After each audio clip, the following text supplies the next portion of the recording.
اعوذ باللہ من الشیطان الرجیم بسم اللہ الرحمن الرحیم الحمدللہ رب العالمین وصلی اللہ علی سیدنا محمد وآلہ الطاہرین اللہم صلی علی محمد وآلہ محمد ولعنۃ اللہ علی اعدائہم اجمعین بسم اللہ الرحمن الرحیم اللہم خفض لہما صوتی وأطب لہما کلامی وَأَلِن لَهُمَا عَرِيكَتِي وَعْتِفْ عَلَيْهِمَا قَلْبِي وَسَيِّرْنِي بِهِمَا رَفِيقًا وَعَلَيْهِمَا شَفِيقًا۔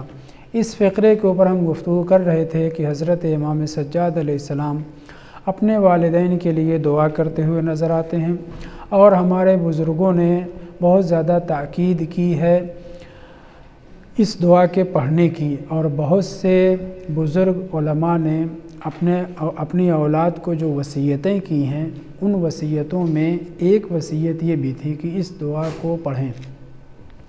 تو خداوند متعال نے ہمیں توفیق عطا فرمائی کہ جوار امیر المومنین علیہ السلام میں اس دعا کے اوپر گفتگو کر رہے ہیں، اور اس کے انجام تک پہنچانے کی توفیق عنایت فرمائے۔ دعا یہ ہے کہ پالنے والے میری آواز کو ان کے لیے نیچا رکھ، ہلکا رکھ، اور میرے کلام کو ان کے لیے طیب و طاہر و پاکیزہ بنا، اور ان کے لیے میری طبیعت و فطرت کو نرم بنا، اور ان کے اوپر میرے دل کو موڑ دے، عطوفت اور مہربان بنا دے، اور مجھے ان دونوں کی نسبت دوست بنا دے۔ رفیق دوست کے معنی میں ہے، یہاں مراد نرمی ہے۔ وَعَلَيْهِمَا شَفِيقًا، اور میں ان دونوں کے اوپر نہایت شفقت اور مہربانی کروں۔ امام سجاد علیہ السلام یہ دعا کب کر رہے ہیں؟ ظاہر ہے کہ کربلا سے واپس آنے کے بعد امام نے یہ دعا تعلیم، خود دعا کیا کرتے تھے، لیکن جو تعلیم دی ہے جناب زید شہید کو اور امام باقر علیہ السلام کو، اس سے یہ پتہ چلتا ہے کہ علیکم السلام کہ حضرت امام حسین علیہ السلام کی شہادت کے بعد اور حضرت شہربانو کی شہادت اور رحلت کے بعد آپ نے یہ دعا فرمائی ہے۔ تو پھر مخاطب کا صیغہ قرار دے کر کے امام جو یہ دعا کر رہے ہیں کہ پالنے والے میری آواز کو میرے ماں باپ کی نسبت نیچا رکھ، میرے مزاج کو ان کی نسبت نرم بنا، مجھے ان دونوں کی نسبت ایک دوست کی طرح سے ایک شفیق دوست اور بھائی اور وغیرہ وغیرہ کی حیثیت قرار دے۔ یہ سب جملے بتلا رہے ہیں کہ امام سجاد علیہ السلام ہمیں تعلیم دے رہے ہیں، مومنین کو یہ تعلیم دے رہے ہیں کہ تمہیں اس طرح سے اپنے والدین کے لیے دعا کرنی چاہیے۔ بہت سے واقعات اور بہت سی احادیث والدین کی عظمت اور ان کی فضیلت اور قرآن مجید کی صریح طور پر آیتیں، بعض آیتوں پہ گفتگو کر چکے ہیں، بعض پہ آگے گفتگو کریں گے، بیان کرتی ہیں کہ اہل بیت طاہرین علیہم السلام نے کس قدر عظمت بیان کی ہے والدین کی، کس قدر ان کے حقوق کو لازم و واجب اور فرض قرار دیا ہے اولاد کے اوپر۔ اور جب تک اہل بیت طاہرین علیہم السلام کے فرمودات کی روشنی میں، ان کے بیان کردہ اقوال و روایات کی روشنی میں ہم ماں باپ کی عظمت کا اقرار و اعتراف نہیں کریں گے، تب تک ہم صحیح معنوں میں ان کی خدمت اور ان کے ساتھ اچھا سلوک نہیں کر سکیں گے۔ یہ سچ ہے کہ حضرات محمد و آل محمد علیہ السلام نے عملی طور پر بھی اور بیانات اور احادیث کی روشنی میں بھی بہت کچھ ہمیں سکھایا ہے، بتایا ہے۔ کتابوں میں واقعات اور روایات موجود ہیں، مگر کتابوں میں باقی رہنا کافی نہیں ہے، ہمیں ان کی طرف مراجعہ کرنا چاہیے، مطالعہ کرنا چاہیے، اور ایک دوسرے کو وصیت حق و صبر و اسی طریقے سے ماں باپ کی عظمت کے خیال اور ان کے ساتھ نیک سلوک کے بارے میں گفتگو کرتے رہنا چاہیے۔ نہ صرف ماں باپ، اس طرح سے بہت سے ایسے حقوق ہیں جن کی طرف سے ہم غافل ہیں۔ خداوند متعال انہی بزرگواروں کے صدقے میں ہمیں توفیق عنایت فرمائے کہ ہم اپنی عاقبت بخیر کرنے کے لیے، اگر والدین زندہ ہیں تو ان کے لیے ان کے ساتھ اچھے سلوک کے ذریعے، اور اگر دنیا سے رخصت ہو چکے ہیں تو ان کے حق میں دعا اور ان کے لیے کارہائے خیر انجام دے کر کے اپنی عاقبت سدھار سکیں، اپنا انجام اچھا کر سکیں۔ بحق محمد و آلہ الطاہرین صلوات۔ اللہم صلی علی محمد و آلہ محمد۔ آج میں اس دعا کے ذیل میں دو بات خاص طور سے بیان کرنا چاہتا ہوں۔ ایک تو یہ حدیث جو بہت معروف ہے کہ پیغمبر اسلام صلی اللہ علیہ وآلہ وسلم نے حضرت امیر المومنین علیہ السلام کو مخاطب کر کے جو فرمایا تھا، یا علی انا وانت ابوا هذه الامہ، اے علی آپ اور میں، بہت توجہ کریں، آپ اور میں، یہ بہت روایت مشہور ہے، مگر اس روایت مشہورہ کا پہلا ٹکڑا تو بہت پڑھا جاتا ہے، ہم مجلسوں میں، محفلوں میں، نقطے کی شکل میں وغیرہ وغیرہ بہت پڑھتے اور سنتے ہیں، مگر اس روایت کا دوسرا ٹکڑا جو بڑی اہمیت کا حامل وہ بھی ہے۔